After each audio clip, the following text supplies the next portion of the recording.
오늘 호세아 10장 12절 13절의 이야기입니다. 이건 이제 예전 북이스라엘 8세기 이제 북이스라엘에 관한 이야기인데요. 북이스라엘 이제 그 호세아 아모스 요 시기의 이제 이야기입니다. 이 시기는 북이스라엘 역사에서 가장 풍요로웠던 시대입니다. 여로보암 2세가 이제 굉장히 큰 얘기를 통해서 굉장히 크게 번영했던 시기라고 우리가 알고 있습니다. 이 번영의 시기에 이제 호세아가 이야기하고 있는 것들이 이제 존재하고 있는 거죠. 그런데 이 번영의 시기, 그러니까 북이스라엘이 막 번영하고 있을 때 이 시기를 아모스나 호세아는 별로 좋아하지 않은 시기 가운데 하나였습니다. 그 이유들에 관해서 이제 우리가 이야기를 해봐야 할 것 같습니다. 자, 우리들이 이제 가장 많이 이야기하고 있는 말이 뭐냐면, 지금 우리나라도 마찬가지지만, 열심히 한다는 겁니다. 열심히 한다. 그래서 열심히 하는 것들에 대한 이야기들을 굉장히 많이 하죠. 그래서 열심히만 하면 뭐 어떻게 된다. 그런데 이제 요즘은 이제 열심히 해도 안 된다라는 얘기가 들어가는데, 오늘 농업에 관한 씨를 뿌리고 씨를 거두고 하는 이야기들을 통해서 호세아가 이제 농업의 은유를 통해서 우리들에게 말해주고자 하는 바가 있습니다. 그건 뭐냐면 열심히 하는 것이 되게 중요하다. 그런데 이제 과연 열심히 하는 것이 진짜 중요한가 하는 것에 대한 질문을 다시 하고 있습니다. 그래서 12절과 13절은 서로 대조적인 구도를 이루고 있는 거죠. 그러면서 이제 12절에 심고 거두는 것, 13절에 밭을 갈고 다시 열매를 얻는 것, 이 두 가지를 대조하고 있는데 되게 재밌는 건 12절에서는 심는다, 그리고 거둔다 라는 말이 있는데 13절에서는 대조군을 이루지만 한 가지 얘기가 빠져 있습니다. 심는다는 것과 거둔다는 거죠. 13절에는 뭐가 들어와 있냐면 오늘 성경에서 보는 것 같이 밭을 갈고 열매를 먹는다. 이 두 가지가 있는 거죠. 그러니까 심고 거두는 게 빠져 있습니다. 우리가 흔히 이야기할 때 심는다는 것은 세상에 그 성경에서 이야기하면 그 심는다는 것 자체는 자연의 순리, 하나님의 순리 같은 의미를 갖고 있습니다.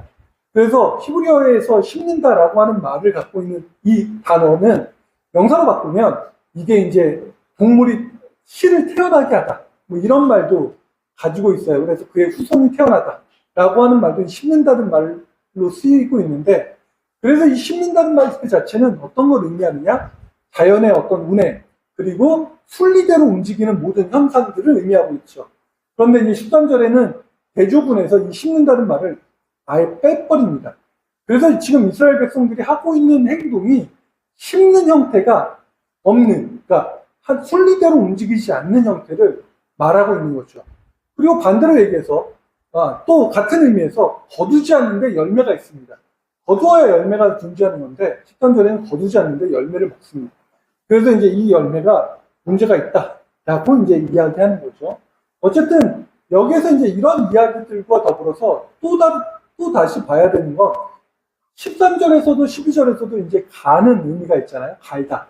그런데 이제 여기서는 기경하다라는 말이 있는데, 기경하다라고 하는 말 자체도 지금 우리들이 생각하는 의미의 기경이 아닙니다. 이런 농사법은 그 근대 이후에 들어온 농사법입니다. 이렇게 소가 밭에서 이렇게 쟁기질을 해서 밭을 갈아엎고 거기에 씨를 뿌리고 뭐 이런 것들은 중세 이후에 근대 이후에 들어온 농사법이고요. 그 전에는 이제 그런 게 없습니다. 그냥 씨를 뿌리는 거죠, 밭에. 그러니까 기경하다라는 게 그런 의미는 아니고요. 원래 이 히브리어의 원어의 뜻은 뭐냐면 휴경지입니다. 휴경지. 그러니까 그게 농사를 짓지 않는 땅이라고 하는 의미인 거죠. 농사를 짓지 않은 새로운 땅입니다. 영어 번역 성경에는 이걸 이제 휴경지라고 표현하고 있는데 농사를 짓지 않는 땅입니다. 그러니까 하나님이 이스라엘 백성들에게 12절에 너희가 농사를 짓지 않던 땅, 너희들이 농사하지 않은 땅에 다시 그 땅을 갈아라. 그러니까 그 땅에서 농사를 지어라. 라고 말하는 거고요. 그리고 이제 13절에는 그들이 그렇지 않고 자기 밭에서 여태까지 지었던 농사로만 농사를 지었던 형태에 관해서 이제 이야기하고 있는 거죠. 이 둘의 대조를 통해서 하나님은 지금 그 이스라엘 백성들이 계속 해왔던 일들, 자신들이 원했던 일들, 자신들이 바랬던 일들을 끊임없이 해가는 것들이 어떤 것이냐, 그리고 그것이 과연 순리냐, 하나님이 원하는 방식이냐에 관한 이야기를 지금 하고 있습니다. 그래서 이제 본문은 이렇게 이제 여기 보면 대칭 구조가 있는데 안 보이시나요? 안 보이시죠? 저도 잘 안 보입니다. 아, 재미나게 안 되겠어요. 발이 너무 안 들어요. 잘 보이게 해줘 그랬는데 제대로 안 해줬네요. 그래서 하여튼 이렇게 이제 이야기가 되어 있습니다. 그래서 여기 보면 처음에 이제 우리가 이야기할 때 심는 것, 그리고 이쪽은 이제 심는 것 자체는 인간이 이제 쟁기질하는 것, 그러니까 밭을 가는 것, 그리고 그 거두는 것, 그리고 이쪽에는 이제 거두는 것 자체가 빠져 있습니다. 지금 이게 재미나이가 지금 잘못되는 거예요. 지금 재미나이 진짜 너무 못해요. 하여튼 저거 빠져 있는 겁니다. 그리고 이제 우리가 이제 하고 있는 건 여호와를 찾는 것이고, 이건 이제 그렇게 하지 않는 것이라고 이제 이야기하고 있습니다. 하여튼 이렇게 되어 있습니다. 그런데 여기에서 중요한 건 뭐냐면 인애라고 하는 말입니다. 오늘 본문에서 인애를 거둬라 라고 하는 말이 있습니다. 이 인애가 이제 히브리어가 헤세드라고 하는 말입니다. 헤세드는 우리가 인애, 자비, 사랑 이렇게 이제 번역이 되는 말입니다. 그런데 이제 이 헤세드라고 하는 말이 지금 우리들의 입장에서 보면 이게 되게 어떤 의미냐면 뭐라고 표현해야 되죠?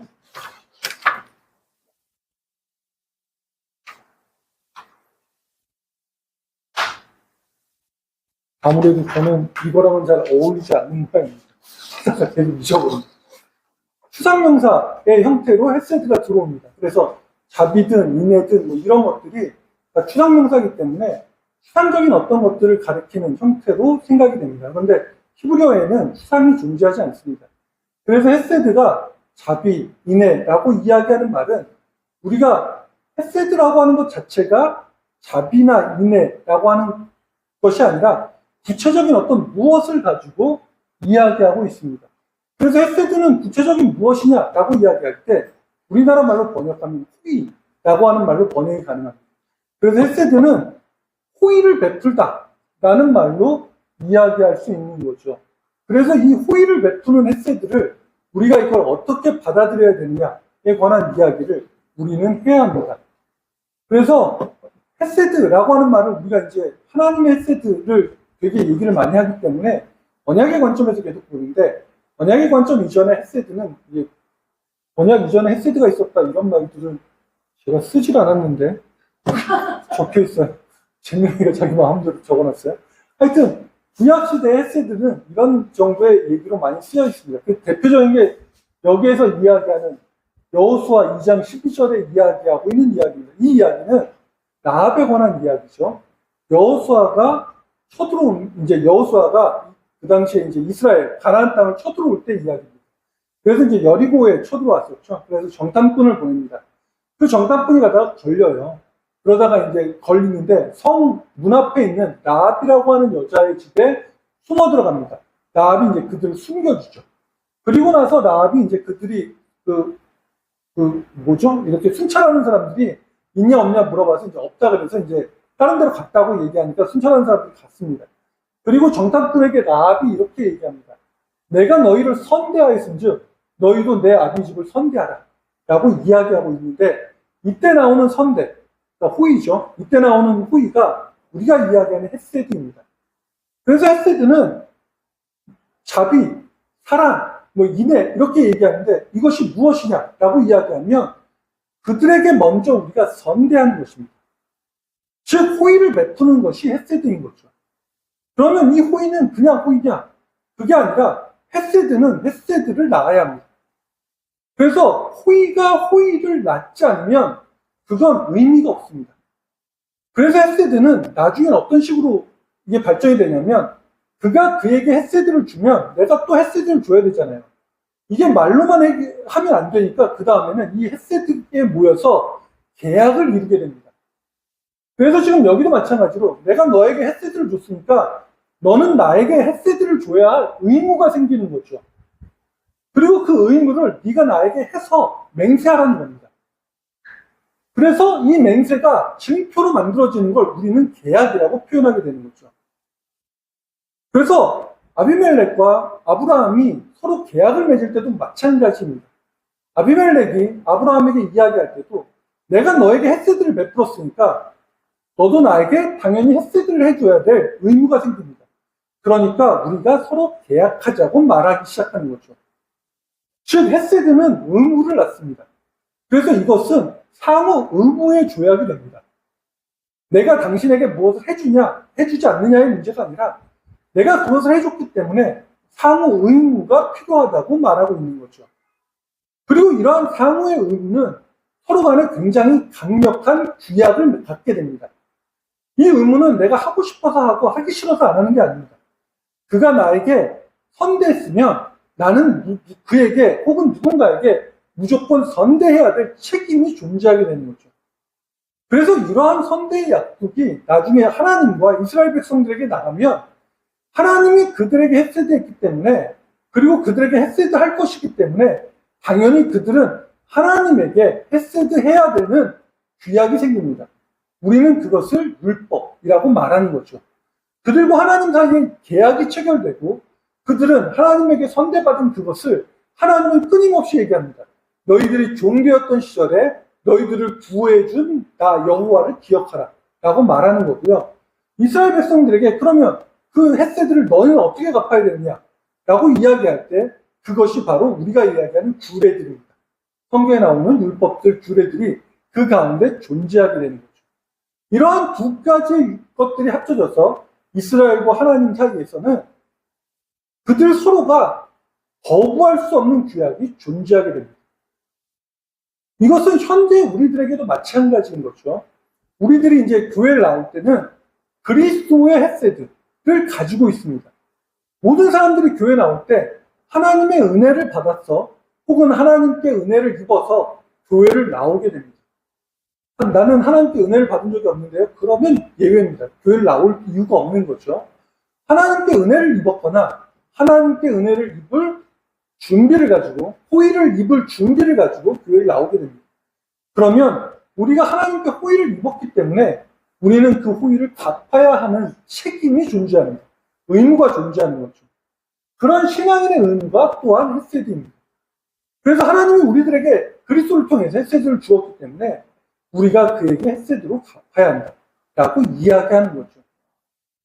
그런데 여기 성경에서는 오늘 이것을 거두는 것으로 표현하고 있습니다. 그러면 심는 것은 무엇이냐 라고 이야기할 때 의로 심는다 라고 말을 하고 있는 거죠. 그러면 우리들이 먼저 생각해 보아야 할 것이 있습니다. 그러면 하나님 앞에 우리가 지금 계속 이런 얘기를 통해서 이야기하고 있는 거죠. 그러면 하나님이 우리들에게 헤세드를 주었어. 그래서 우리가 지금 나와 있습니다. 현재 우리들은 은혜를 입은 사람들이죠. 그러면 갚아야 합니다. 그러면 어떻게 갚아야 되느냐? 하나님께 갚아야 됩니다. 그러면 이제 우리들이 생각해야 됩니다. 그러면 하나님의 계신 곳에 우리들의 눈이 있고 우리들의 방향이 정해져야 합니다. 어쨌든 그에게 선대를 갚으려면 그를 바라보고 있어야 갚을 수 있잖아요. 혹은 그 갚으라고 얘기하면 갚아야 되는 것이고. 어쨌든 우리의 눈은 그가 있는 곳에 방향이 맞춰져야 합니다. 그러면 우리들이 생각해야 되는 거죠. 그럼 하나님의 계신 곳이 어디냐? 라고 질문을 해야 됩니다. 하나님의 계신 곳은 어디냐? 라고 이야기하는 거죠. 그러면 우리가 느낄 때 꼭 하나님은 어디에 있는 분처럼 느끼냐면 위에 있는 분처럼 느껴집니다. 그래서 세상에서의 모든 사람들은 위에 있는 분을 향해서 움직여가죠. 그리고 우리는 위를 갈망하게 됩니다. 위에 있는 권력이든 돈이든 힘이든 상관없이 위를 향해 계속 가다 보면 신하고 가까워질 것처럼 이야기하고 있는 거죠. 가끔 영화에서도 이제 이야기하잖아요. 영화에서도 신하고 가까워지는 존재가 뭐예요? 신과 같은 힘이 있거나 신과 같은 능력이 있거나 뭐 이런 애들이 신을 향해서 이렇게 가까이 갑니다. 그런데 이제 얼마 전에 이제 저희 와이프가 그 디즈니 저기를 OTT를 계약을 해서 제가 이제 뭐죠? 생각이 안 나죠.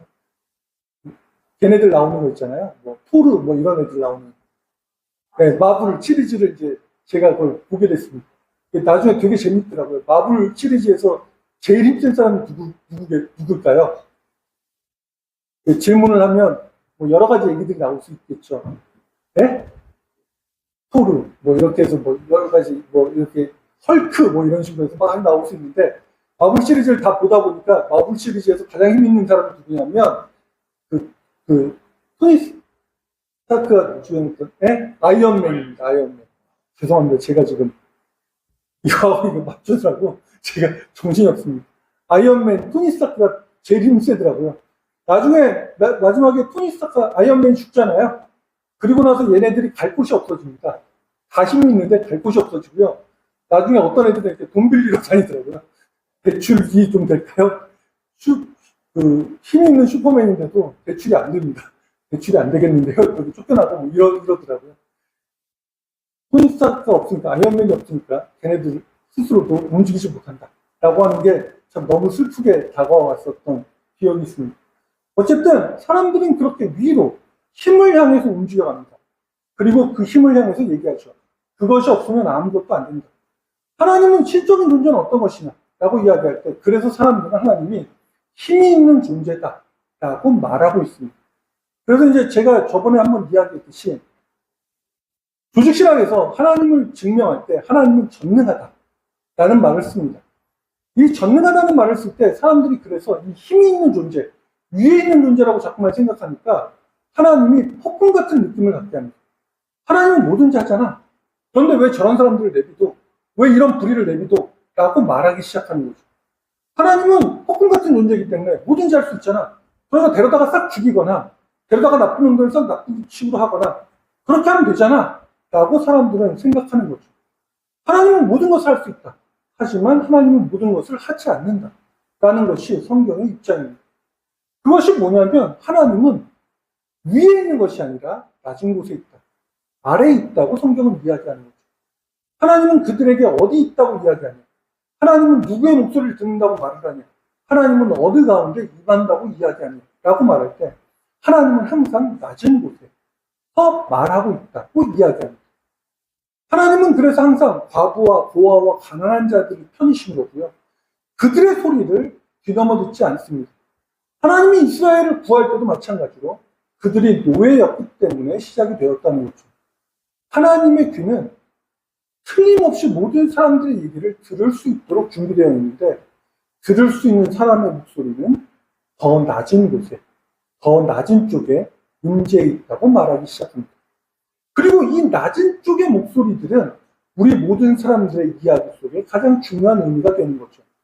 아까 처음에 얘기했듯이 힘이 존재한다 라고 이야기하는 건 세상의 모든 사람들의 목소리가 하나로 합쳐져야 합니다. 즉 우리들이 이야기할 때 군중이 되어야 하고, 그리고 그 군중 속에서 사람들은 힘을 발휘하기 시작합니다. 그래서 그 군중 속에서 움직여가는 모든 사람들에게 사람들은 말을 하는 거죠. 그 군중 속에서 내가 이만큼 힘이 있으니까 내가 내 말을 들어야 한다, 너희들은. 그리고 그 말들을 통해서 너희들은 함께해야 한다 라고 이야기하고 있는 것입니다. 군중은 이성이 상실된 존재라고 그래서 규스타프 르봉은 이야기합니다. 규스타프 르봉이 군중에 관해서 이야기할 때 그들은 감정적인 존재고 이성적인 존재가 아니다. 왜냐하면 감정적인 존재여야 하나로 뭉쳐질 수 있고요. 그래야 다른 사람의 얘기를 듣지 않을 수 있습니다. 그래서 군중을 이끌어가는 힘 있는 존재들은 절대 다른 말을 듣지 않도록 합니다. 그들은 절대 자기 말을 하는 것이 아니라 군중이 원하는 말을 하고요. 그들의 말 속에서 그들의 감정을 끄집어내고요. 그 감정을 하나로 합쳐지게 하려고 노력합니다. 군중은 생각하는 존재가 아닙니다. 군중은 대중에 관련해서 이야기할 때 대중하고 같은 존재인 거죠. 군중은 생각하는 존재가 아니고 군중은 따라다니는 존재에 불과하다고 이야기합니다. 우리가 이야기할 때 이제 집단지성이라고 하는 말이 예전에도 계속 많이 발생됐지만 집단지성의 중요한 말은 집단이 아닙니다. 지성에 강조점이 있는 거죠. 지성이 집단으로 있는 겁니다. 지성이 집단으로 있다는 얘기는 그 집단은 하나의 뭉텅이가 되어 있는 군중이 아니라고 이야기하는 거죠. 지성이 집단으로 있다는 얘기는 모든 사람들마다 지성이 있습니다. 그리고 그들은 서로 대립하거나 다른 이야기를 하거나 서로 다른 말을 할 수 있다는 거죠. 그리고 서로 다른 얘기나 다른 말을 하는 것들을 서로 들을 수 있어야 하고, 그 서로 듣고 서로 어떤 것이 더 올바른가, 어떤 것이 더 논리적인가 하는 것들에 대해서 이야기할 수 있어야 한다고 이야기하는 거죠. 예전에 이제 장윤수 목사님이 하버마스에 관해서 이야기했는데, 하버마스의 공론장이 이제 그런 의미에서 태어나기 시작합니다. 그런데 문제는 뭐냐면 세상은 위로 움직여갑니다. 밑으로 가지 않죠. 사람들의 얘기를 듣지 않습니다. 마이크를 갖고 있는 사람은 한정되어 있고요. 우리나라도 마찬가지로 빅스피커라는 사람들이 존재하죠. 마이크를 갖고 있는 사람은 한정되어 있고, 교회도 이제 저만 이렇게 마이크를 쓰고 있기 때문에 문제가 큰 건데, 교회도 마찬가지입니다. 그래서 교회도 문제가 되게 큽니다. 마이크를 갖고 있는 사람은 한정되어 있고, 그 마이크를 갖고 있는 사람은 절대 밑으로 마이크를 돌리지 않습니다. 힘이 없는 사람들이나 어려운 사람들이나 이런 사람들에게 마이크가 가지 않죠. 이성적인 공론장을 만든다고 이야기하지만 그 공론장에서도 배제되기 시작합니다. 페이저가 말하는 바로 그러한 형태의 문제들은 우리들 가운데 계속 들어가고 있는 이야기 가운데 하나인 거죠. 구조가 중요한 게 아니라는 겁니다. 이런 의미에서 헤세드를 거두라 혹은 의의를 심으라 라고 말하는 것은 구조 이전에 우리들에게 하고 있는 한 가지 이야기가 있는 거죠. 하나님은 도대체 너희들에게 어디에 있느냐라고 말하는 겁니다. 하나님은 도대체 너희들에게 어디에 있고 너희들 가운데 어떻게 움직여 가느냐인 겁니다. 우리들이 계속 위만 쳐다보고 있고 우리들이 그 위를 바라보며 옳다고 이야기한다면 우리들은 결단코 하나님을 향해 갈 수 없습니다. 그리고 우리들은 그러한 이야기들을 통해서 우리들이 이야기하는 의의를 심을 수 없기 때문에 우리들은 우리가 요구하고 있는 바 끊임없이 악을 갈아갈 수밖에 없는 형태로 움직여갈 수 있는 거죠. 우리가 요구하고 있는, 하나님이 이야기하고 있는 길은 절대 해보지 않은 길이기 때문에 그런 겁니다. 아무도 그 길을 해보지 않았습니다. 아무도 밑에 있는 사람들의 얘기에 귀를 기울이려고 하지 않았습니다. 아무도 밑에 있는 사람들의 이야기에 귀를 기울이려고 하지 않았기 때문에 어떻게 하는지조차도 모릅니다. 그렇기 때문에 그 길을 시도하는 것, 그 자체가 얼마나 어려운지를 사람들은 이해할 수 없습니다. 가장 대표적인 게 그런 거죠. 우리들이 요즘 들어와서 이제 아이들의 위상이 올라가니까 아이들의 말에 귀를 기울이는 거죠.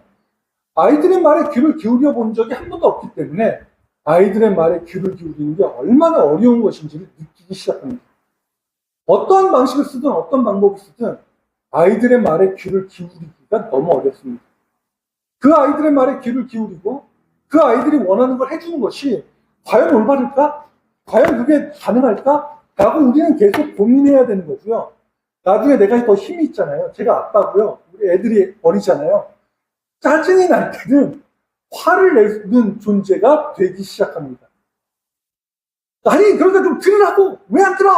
라고 이야기하죠. 그럼 아빠는 내 말을 왜 안 듣는데? 라고 이야기하면 내가 아빠잖아! 라고 이야기할 수밖에 없는 상황들이 끊임없이 전개됩니다. 나는 그 아이의 말을 충분히 들었다고 이야기하지만 사실은 그 사람은 그 말을 충분히 들었다고 이야기하지 않는 거죠. 나는 논리적으로 그를 설득했다고 말하고 있지만 논리적으로 그가 설득되지 않았다는 건 내가 가지고 있는 논리의 문제가 존재할 수도 있다라고 말할 수 있는 거죠. 그런 모든 과정들이 없어지고 있는 가운데 우리들은 그 모든 일을 행할 때는 단지 남은 것은 폭력 이상의 다른 것이 존재하지 않습니다. 무엇이 문제인지 모르는 상황에서 그 아이의 반항, 그 아이의 모든 것들은 결국 폭력으로 승화되는 형태를 갖게 되는 거죠. 폭력이 폭력을 낳아서 폭력으로 그 모든 걸 해결하면 사람들의 속이 되게 시원합니다. 얼마 전에 이제 저희 와이프가 되게 재밌게 보는 드라마가 참교육이라고 하는 드라마가 있습니다. 그걸 보고 막 속이 시원하다 그래서 제가 옆에서 이야기하거든요. 아니 어떻게 수석교사가 돼가지고 선생님이 돼가지고 폭력으로 응징하고 폭력으로 교육이 된다는 얘기에 그렇게 감동할 수 있어. 그게 말이 돼? 그런 얘기를 이제 하면서 서로 이제 이야기하고 있는 가운데 있는데 그걸 보는 선생님들이 다 똑같이 이야기합니다. 아우 속이 다 시원해. 그러면서 이제 이야기합니다. 그런 과정 속에서 우리는 그들의 이야기를 들어야 하는 그 순간에 그들의 이야기를 듣는 그 당시에 이제 학생이 약자잖아요. 그들의 이야기를 들을 수 있는 순간이 사라져버립니다.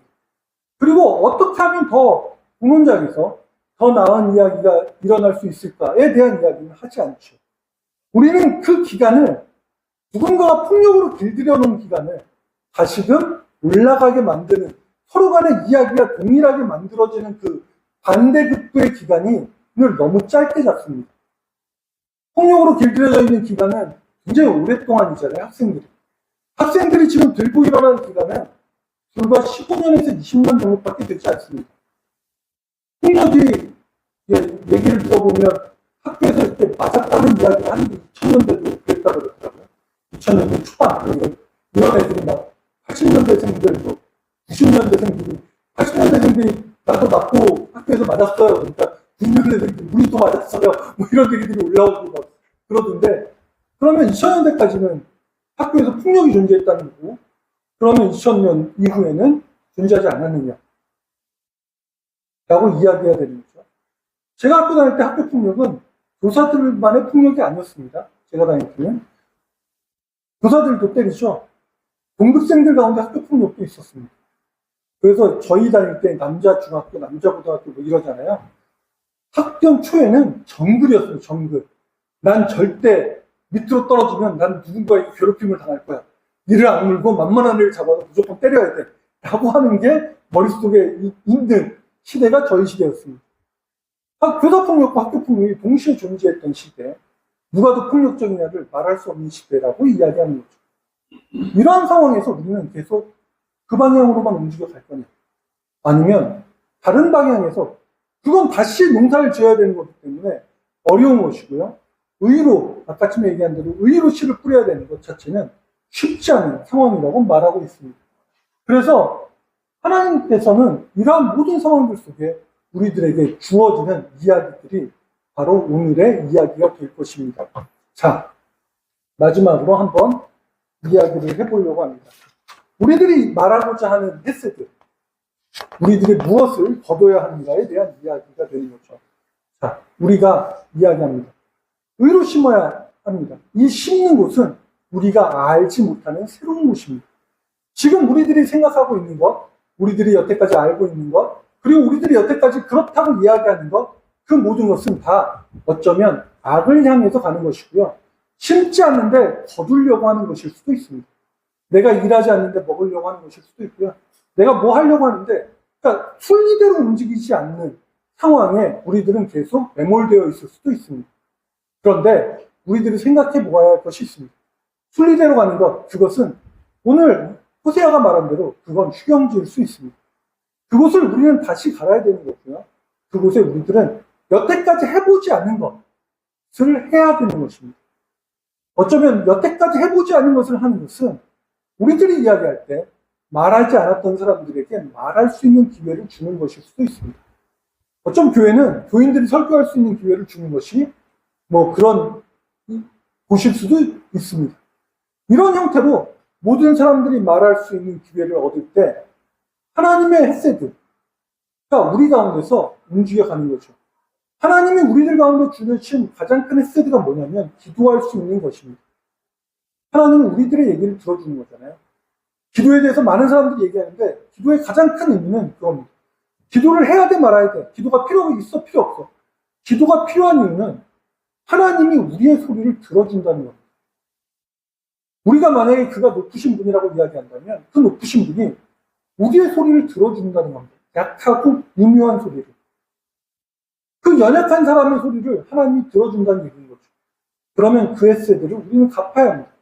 그럼 우리는 다른 사람들에게 우리가 거둬야 하는 건 뭐냐면 결국 우리보다 약한 사람들, 그들에게 그들의 소리를 들어주는 것, 그것이 바로 호의로서 드러나야 한다고 이야기하는 거죠. 그리고 이러한 일이 일어날 때 하나님은 그들에게 이야기합니다. 하나님의 공의가 비처럼 모든 사람들에게 내릴 것이라고 말입니다. 하나님의 은혜가 모든 사람들 가운데 임한다고 이야기하고 있는 거죠. 하나님의 은혜가 우리 가운데 어떻게 임할 것이냐? 하나님의 은혜가 과연 임할 수 있느냐? 그건 우리 가운데 하나님의 헤세드를 우리가 갚을 때, 그래서 우리 가운데 이야기하는 우리의 헤세드가 이루어질 때인 것입니다. 그리고 그런 이야기들, 그러한 작은 사람들의 이야기를 들어주는 것 그 자체가, 그리고 그들의 이야기가 공론장 안에서 이루어질 때, 그리고 그들의 이야기, 그들의 삶이 우리 가운데서 다시금 불러일으킬 때, 그때 하나님의 소리가, 하나님의 은혜가 모든 사람들 가운데 임할 수 있다라고 말할 수 있는 거죠. 오늘 호세아가 그 번영 시기에 이야기합니다. 아모스가 이야기하는 거죠. 힘 있는 자가 가지고 번영하는 것처럼 느끼고 있지만, 그리고 실행자가 모든 것을 가지고 돈이 많은 사람들이 만든 나라가 부유한 것처럼 느껴질 수 있을지 모르지만, 그건 하나님이 원하는 세상이 아니고 하나님이 원하는 것이 아니고, 오늘 13절을 이야기하는 것처럼 너희들이 용사의 많음에 의존해서 나라가 부강하게 된다는 것은 통이라고 이야기하고 있는 거죠. 헛된 망상이라고 이야기하고 있는 거죠. 그것이 그들 가운데 이루어지지 않는, 하나님의 은혜는 결국 작은 자들부터 시작해서 그들을 어떻게 보듬을 수 있느냐, 그들의 소리가 어떻게 드러날 수 있느냐, 그들의 소리가 어떻게 이야기되어져 갈 수 있느냐에 따라서 세상이, 하나님의 나라가, 혹은 그 당시에는 이스라엘이 살아갈 수 있는 가장 좋은 방법이라고 말하고 있는 거죠. 지금 우리나라도 마찬가지입니다. 지금 이 시간, 이 순간에 그러한 이야기들을 통해서 우리가 새로운 삶을 살아갈 수 있는 귀한 은혜가 있기를 축원드립니다. 기도하겠습니다. 하나님 감사드립니다. 주님께서 저희들과 함께 해주시고 하나님의 은혜 가운데 저희들이 하나님께 받은 은혜를 돌릴 수 있는 귀한 시간이 우리들 가운데 있을 수 있도록 인도하여 주시옵소서. 예수님 이름으로 기도드립니다. 아멘.